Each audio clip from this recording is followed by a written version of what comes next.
If you want to understand how bad a stock market crash really is, you shouldn't just look at the red numbers on your screen. Right, yeah, the numbers only tell half the story. Exactly. You have to look at the language because, the exact moment a financial crisis turns from just a bad day into a historic disaster, you see a complete breakdown in how humans actually talk to each other. Oh, absolutely. It's a massive, almost instant linguistic split. Yeah. On one side, you have this formal, highly sterile language of news anchors, right? And they're trying desperately to impose some kind of order on the chaos. Right, because for them, it is entirely about projecting authority.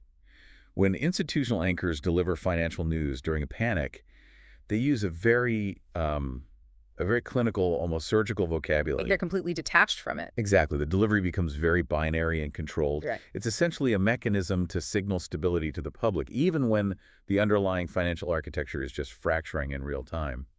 We have this deep psychological need to categorize disaster neatly. But then, you step away from that institutional broadcast. You log onto the internet, you check the retail investor forums, the chat rooms, the social media threads. And it is a completely different world. Totally.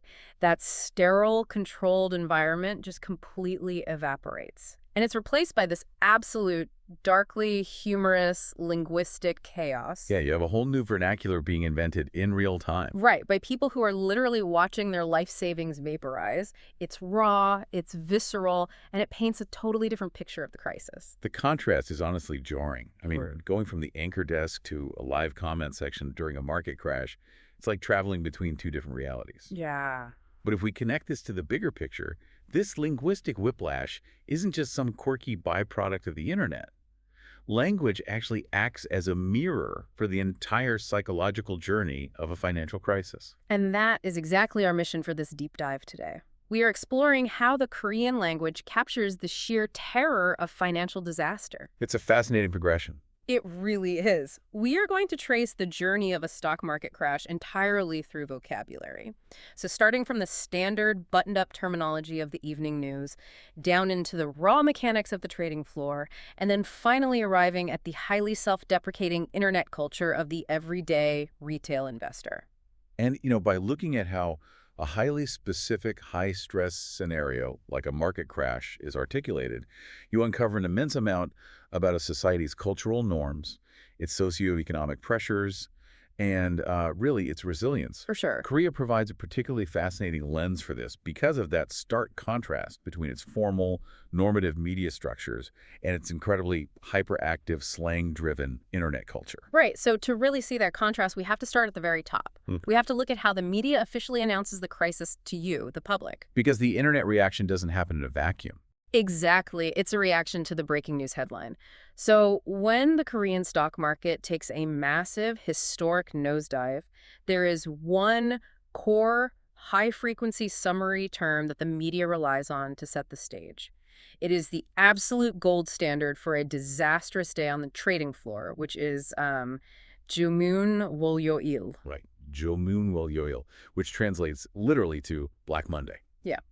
And now, before we even get into the finance of it, just on a purely mechanical level, this phrase is a fantastic window into how Korean grammar functions. It really is a perfect model for it. Right, because it shows how adjectives modify nouns. In English, we just slap the adjective in front. Black, Monday, we're done. Right. It's very straightforward. But Korean requires a morphological shift. So you take the base word for black, which is jeomda, but you can't just stick jeomda next to wolyeoil, the word for Monday. No, that wouldn't make any sense grammatically. Exactly. You have to drop the da and add a modifier suffix, jiun, transforming it into jeomyeon. It operates very much like a mathematical formula for building descriptive sentences. Yeah, and it's so useful. Once you recognize that in or n suffix structure, Yeah. you see it universally applied everywhere. Oh, constantly. Like the base word for good, joda, becomes joanal for a good day, or the base for small, jakda, becomes joinjip for a small house. It's just this elegant, highly structured way to build meaning.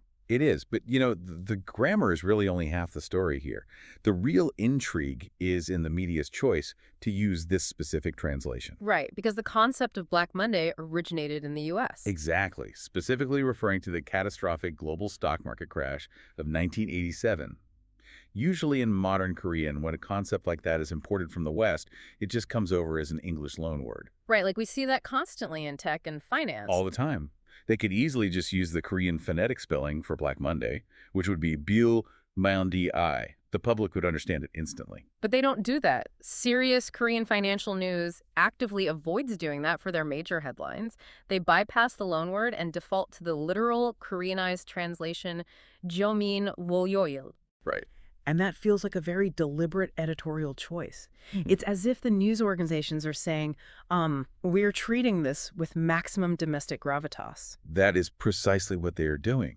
It reflects the normative habits of serious journalism. Interesting. Yeah, because using an English loanword for a headline of that magnitude, it can sound a bit colloquial or even slightly imported and detached. By Fully translating it into a standard grammatically perfect Korean phrase, the media localizes the crisis.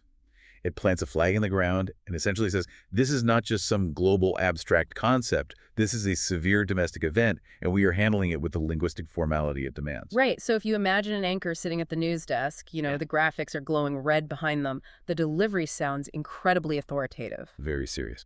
A standard broadcast sentence would be something like, which means, today the domestic stock market faced a Black Monday due to bad news from the U.S.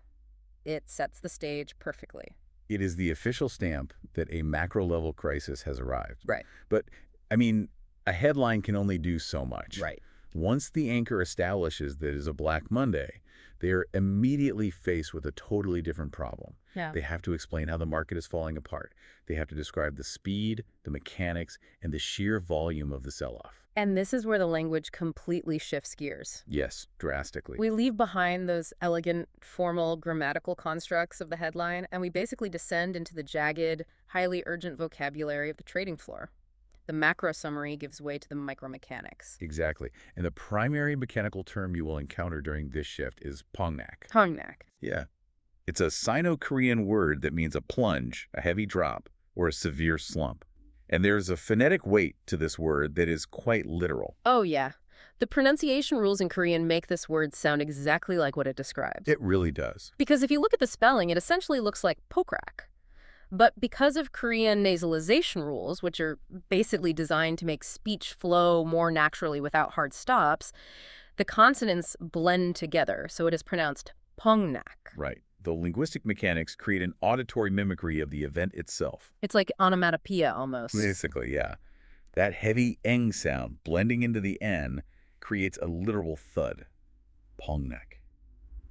It does not sound like a gentle glide downward. It sounds like a grand piano being pushed out of a 10-story window and hitting the pavement. Wow. It adds a layer of visceral auditory urgency to the plunge. But, here is a structural contradiction that really jumped out at me from our sources. Oh, yeah. We just established that the formal news goes out of its way to use standard translated Korean for the Black Monday headline to maintain authority, right? Right. Yet, the moment they start describing the actual chaos on the trading floor, they abandon that standard Korean and rely heavily on raw English loanwords. It's a stark transition. It really is. You hear terms like panic sell for panic sell. Mm-hmm. You hear panic barring for panic buying. You hear about the CO kit bure kio, the circuit breaker. Right. Even gay parak, meaning a gap down where the market opens significantly lower than the previous close. So my question is, if the goal of the news is to maintain domestic gravitas, why do they suddenly pivot to imported English slang the second they talk about the mechanics? That is a great question. It really comes down to the origin of the machinery. What do you mean? Well, the overarching narrative of a crisis. The headline that can be localized to provide comfort and authority. But the mechanics of global finance. Right. The software, the algorithmic trading systems, the rapid-fire market strategies. Yeah. These are fundamentally globalized concepts, often originating in Western financial hubs. Ah, okay. So the language just follows the architecture of the system. Precisely. When an institutional trader is watching a terminal flash red and hits a button to dump millions of shares, they're not operating in the realm of formal translated grammar. No, they're just reacting to the machinery. Exactly. They are engaging with the raw machinery of the global market. The loan words capture that imported mechanical reality in real time. That makes a lot of sense, actually. The headline is the polished summary, but the loan words are the raw data of the panic. Exactly. And if you think about a term like panic sell, it's doing a lot more than just describing a transaction. It's diagnosing a mindset. Well, absolutely. It diagnoses the exact moment logic evaporates. Right. Panicsal isn't a calculated decision to reallocate a portfolio based on a careful reading of quarterly earnings. Definitely not. It is pure, unadulterated fear. If you've ever watched a stock you heavily invested in plummet in real time, you know the exact feeling. Oh, it's terrifying. The logic center of your brain simply shut off. The singular, overwhelming thought becomes, I need to get out at any cost before my entire net worth goes to zero. Right. And when that suspension of logic, that Panicsal psychology, hits a critical mass across thousands of institutional and retail investors at the exact same time. The market breaks. Yeah, the market structure itself literally can't handle the volume of fear. That's when you hit the wall. The Jomunwolyeoil. The circuit breaker. And, this isn't just a colorful metaphor.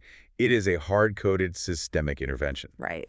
In the stock market, when the single-day drop, the Pongnak becomes too violent and crosses a specific percentage threshold, the exchange forcefully halts all trading. They literally pull the plug on the entire market. They freeze the whole ecosystem. It is an enforced systemic timeout. The goal is to physically stop the Panicsal by removing the ability to sell. It forces every single participant in the market to step away from the ledge, take a breath, and let the sheer terror dissipate before trading is allowed to resume. So when the news anchor invokes the word self-deprecating, they are signaling to the public that the situation has escalated beyond a bad day of trading. It's a structural emergency at that point. Exactly. But, up to this point, everything we've explored, the Jomunwolyeoil headlines, the heavy thud of the Pongnak, the institutional circuit breakers. Yeah. This is all top-down communication. It's the language of the institutions, the news anchors, and the exchange officials trying to manage a crisis. Right. But none of those terms offer any real comfort to the actual people living through it. None at all. The macro terms explain the mechanics of the disaster, but they are entirely devoid of human emotion. Right. If you are a 28-year-old retail investor sitting in your apartment watching your life savings evaporate on a smartphone app, the fact that a news anchor called it a Black Monday means absolutely nothing to you. It doesn't pay the rent.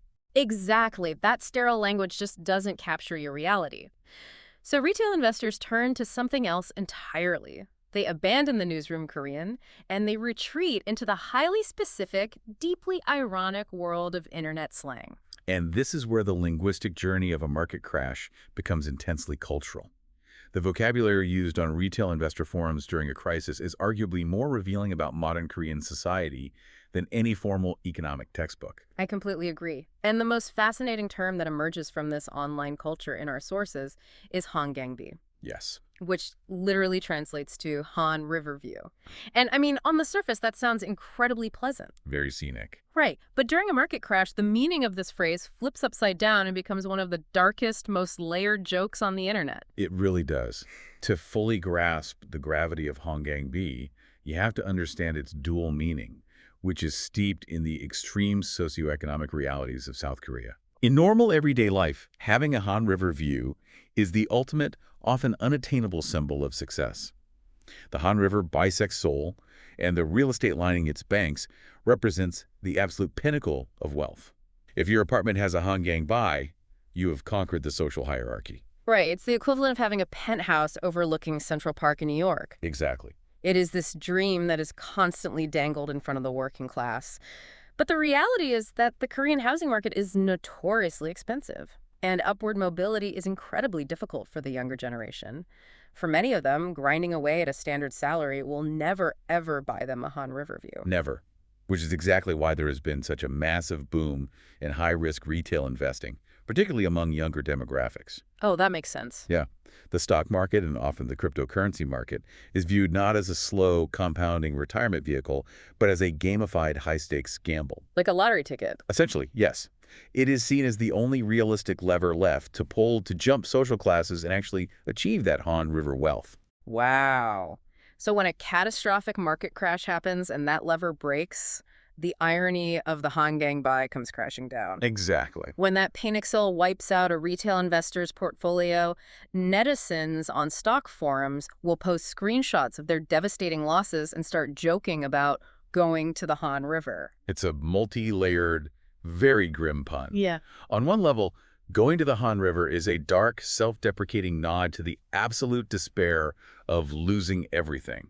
The implication being that the loss is so devastating, one might go to the river in a tragic sense. But on another level, it's also a defiant joke about risking it all on the dip, right? Like an investor might post, I'm throwing my last bit of cash into this crash. If it bounces back, I'm buying an actual Han River luxury apartment. If it fails, well, my portfolio is turning into Han River real estate anyway. Exactly. It perfectly encapsulates the double-edged sword of retail investing in a hyper-competitive economy.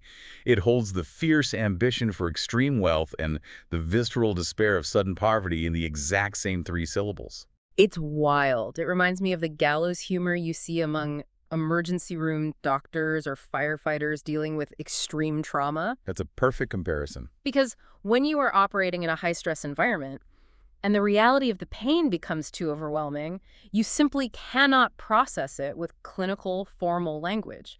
If you tried, the psychological weight would just crush you. You break. Yeah, you have to invent a way to laugh through the trauma. And that is precisely the function of Hangang View. It is a linguistic coping mechanism. Right.